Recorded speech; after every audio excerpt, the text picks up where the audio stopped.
காதலியை அழைத்து சென்ற காதலனை கடுமையாக தாக்கிய பெண்ணின் உறவினர்கள்.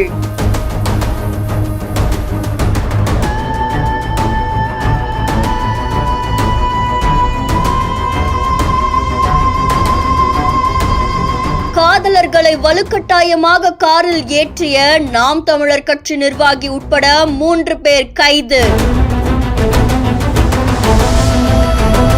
காதலன் கொடுத்த புகாரில் அதிரடியாக கைது செய்த போலீசார்.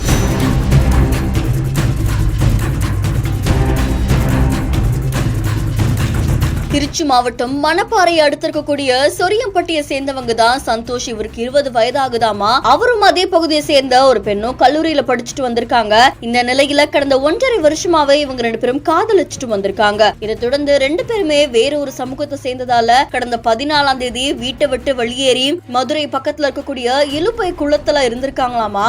அப்போ 16ஆம் தேதி பெண்ணுடைய உறவினரான நாம் தமிழர் கட்சியை சேர்ந்த கொள்கை பரப்பு செயலாளரும் வழக்கறிஞருமான அருணகிரி, அதுக்கப்புறமா சாமி கண்ணு, கார்த்திக், பிரவீன்குமார் உள்ளிட்ட 6 பேர் சேர்ந்து இந்த காதலர்களை வலுக்கட்டாயமா கார்ல ஏத்தி கடத்திட்டு வந்ததோட சாதி பெயரை சொல்லி சந்தோஷோடைய செல்போன், 20,000 பணம் இது எல்லாத்தையும் பறிமுதல் செஞ்சிருக்காங்க. அது மட்டும் இல்லாம சந்தோஷ கடுமையா தாக்கியிருக்காங்க. இதை தொடர்ந்து அவங்களுடைய பெற்றோரை வர சொல்லி அவங்க கிட்ட வீட்டுக்கு அனுப்பி வச்சிருக்காங்க.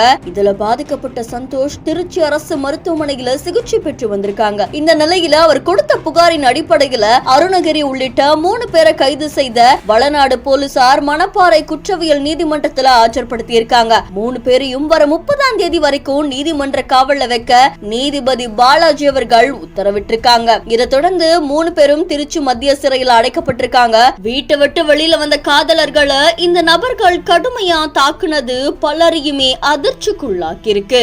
இந்த நிலையில இந்த சம்பவத்துல தொடர்புடைய சாமி கண்ணு, கணபதி, கண்ணன், தர்மன் இந்த 4 பேரையும் துவரங்குறிச்சி இன்ஸ்பெக்டர் சண்முக சுந்தரம் தலைமையிலான தனிப்படை போலீசார் தீவிரமா தேடிட்டு வராங்களாம்.